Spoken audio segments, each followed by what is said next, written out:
का पैसा दे दीजिए ताकि दूसरा जगह चले जाए।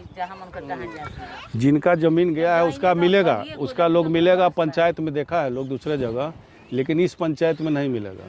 अब दूसरा जगह मिलेगा आप लोग को। जिनका मकान गया वो तो मिल जाएगा आप लोग को। अब जाना नहीं जाना वो आप लोग के ऊपर डिपेंड करता है।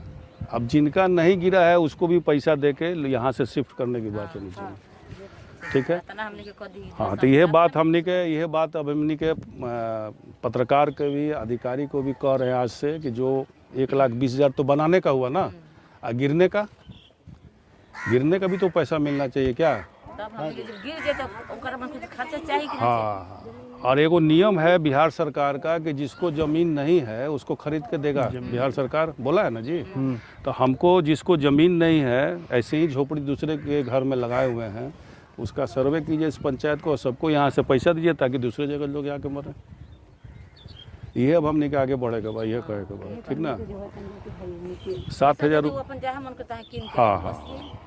और जितना 138 आदमी या कितना आदमी बा, उनका 1,20,000 तो मिल जाना चाहिए। अभी तक देरी कर रहा है लोग। 1 कट्ठा ज़मीन श्याम बाबा के आसपास मिला था, मान लो 1 लाख रुपये कट्ठा मिला था। आदमी ओजो के लिए एजा मिला था गौरा के नीचे श्याम बाबा। हाँ, हम अपना तरफ से 3 बीघा ज़मीन हम कहले बानी कि हम किन के दे दें।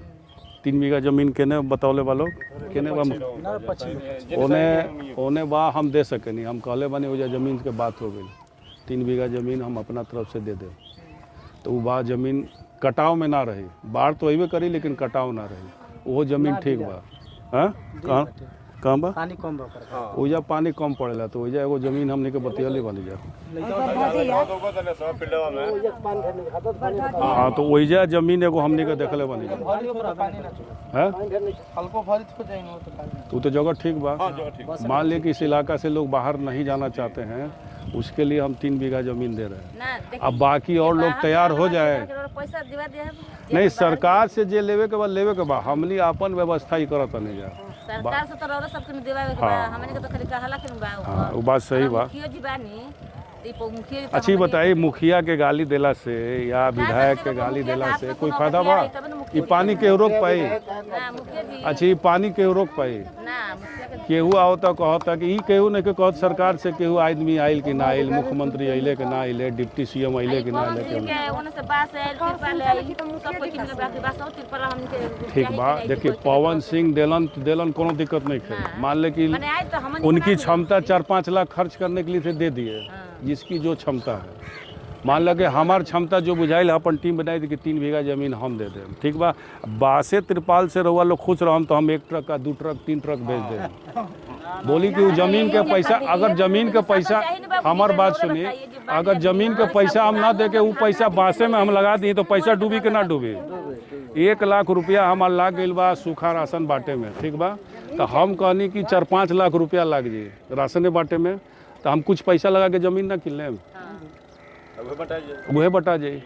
3 बीघा हम देव तो हम लोग के। एक आदमी और बोले बाड़े,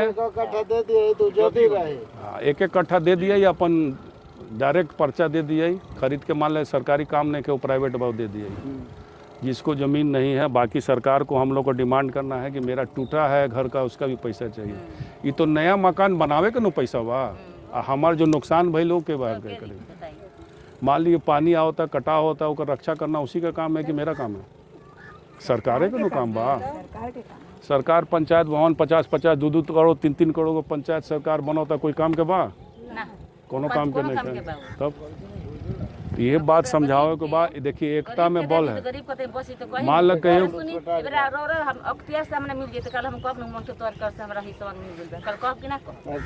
अच्छा, ये रोड बनल 10 करोड़ के, तो हम ही बनवैनी।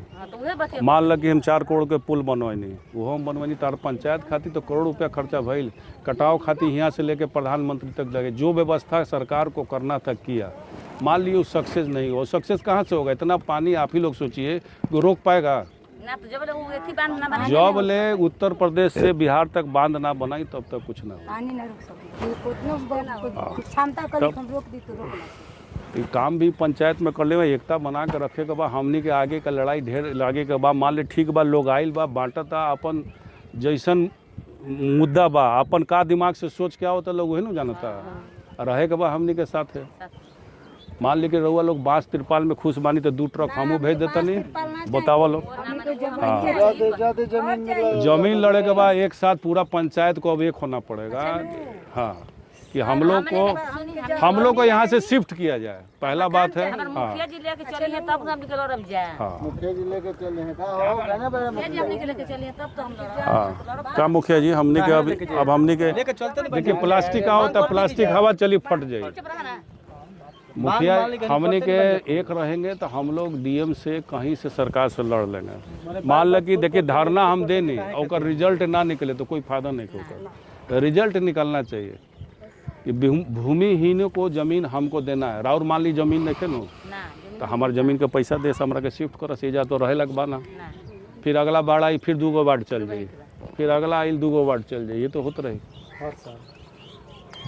सबके लिस्ट बनाता वो 1,20,000 मिली, ठीक बा मिले के बाद, लेकिन लड़ाई हमनी के लड़े के बाद अब शिफ्ट करने का पंचायत को रहना।